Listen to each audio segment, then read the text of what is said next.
What's up, YouTube? Kristo here, and I've got another review for you.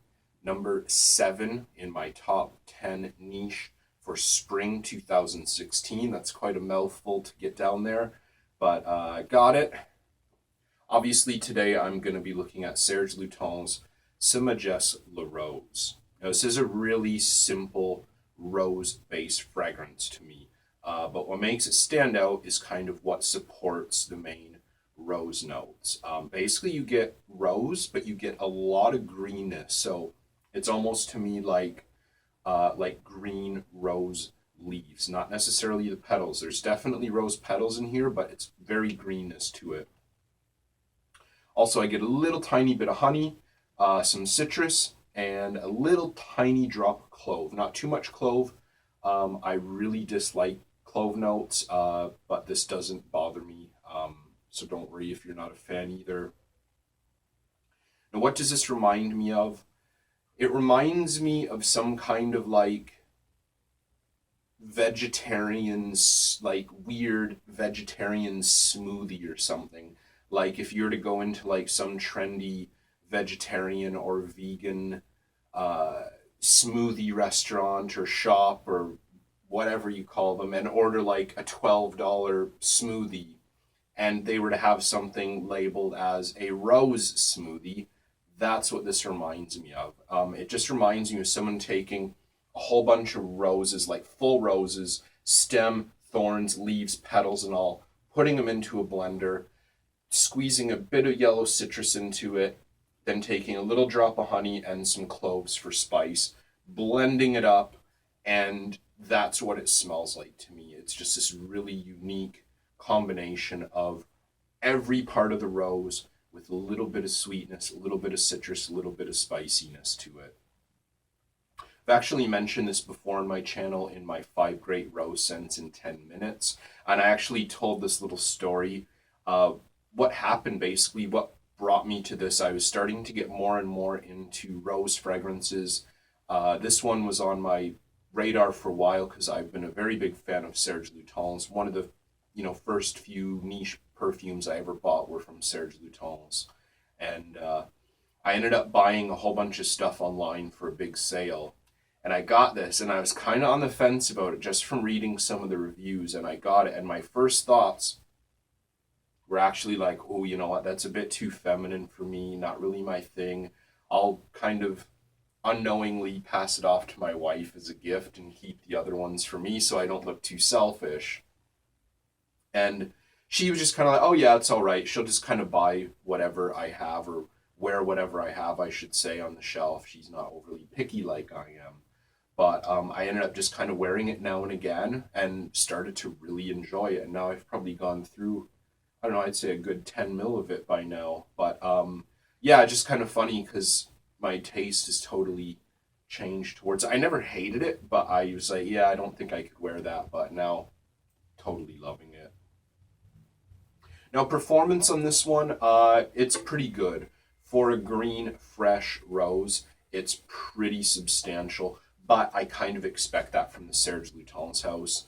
This is an EDP. As of, all the white boxed ones like this now, with the white logo in the middle for the older ones, are all just a standard EDP concentration.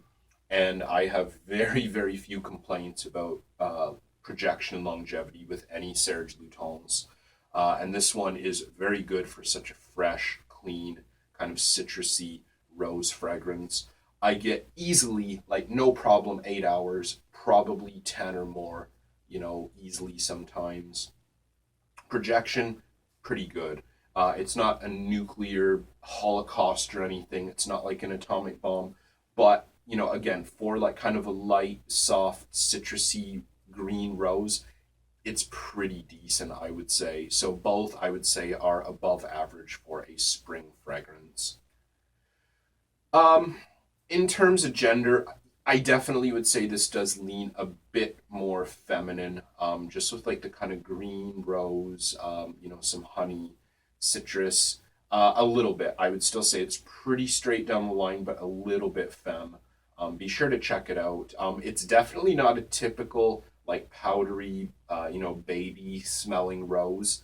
It's definitely more green, fresh. So just to let you know, if you're not a big fan of like, juicy red rose or, soft pink rose or something, this is definitely greener.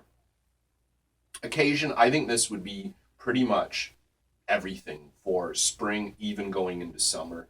I think this is a great casual fragrance. I think it's a great kind of clean comfort fragrance out of the shower before bed. I could totally see someone wearing this to work. I don't find it to be too offensive. I could even see wearing this out, to meet friends at a pub or something like that. I think it's pretty good basis covered for springtime. Summer, I think this would be a great night out fragrance, when it's a bit cooler at night and you want to go out somewhere, kind of get noticed for wearing something kind of chic or different or unique. I think this would be great for that too.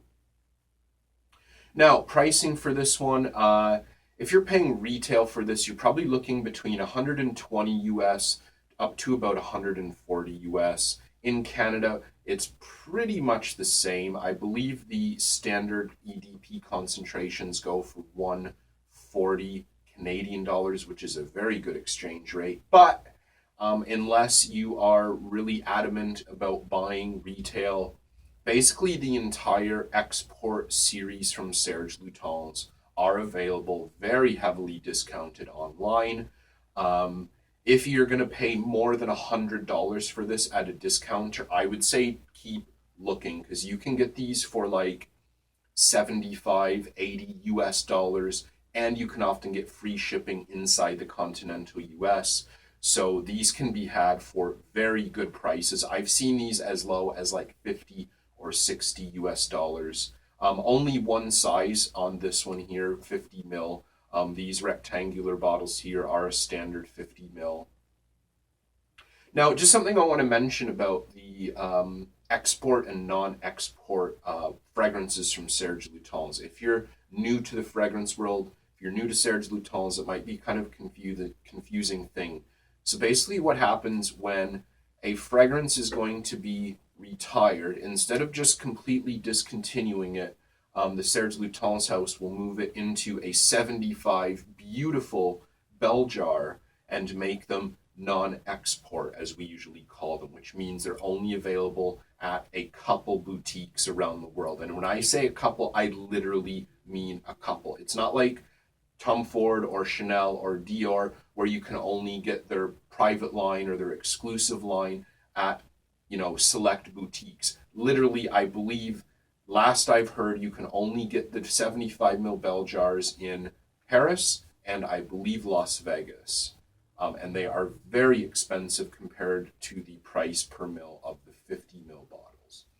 Now, what I've seen happening as someone who's been a very big fan of Serge Lutens for about 5 years now, I see a lot of the great fragrances that have been in the export series in my time being turned into non-export. And I'm seeing more of the newer Serge Lutens fragrances being very boring, very simple, very poor quality, totally uninteresting, which is what drew me to the house in the first place. Just these so unique and, kind of storytelling fragrances that I love so much about the house. To me, this is kind of like maybe the poor younger brother of Frederick Malle. Every fragrance is so unique and does something totally different.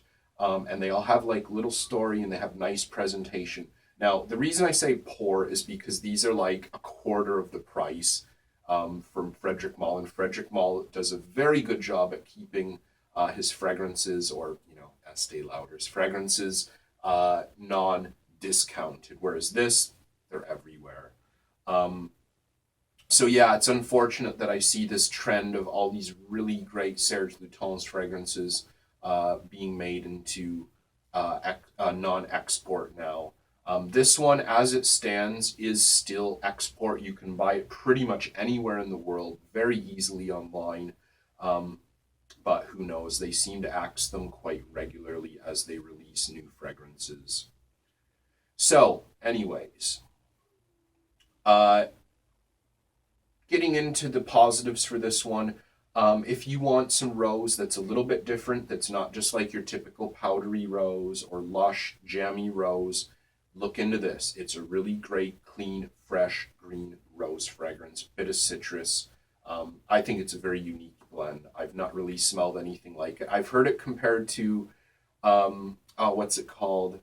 The tea rose from like I can't remember the name of, but it's like a really cheap, like drugstore fragrance brand. And I've tried it, and there's slight similarities, but it's pretty messy. It's pretty, horrible stuff compared to this. This is definitely worth a little bit more money. Actually, it's a lot bit even discounted. But anyways,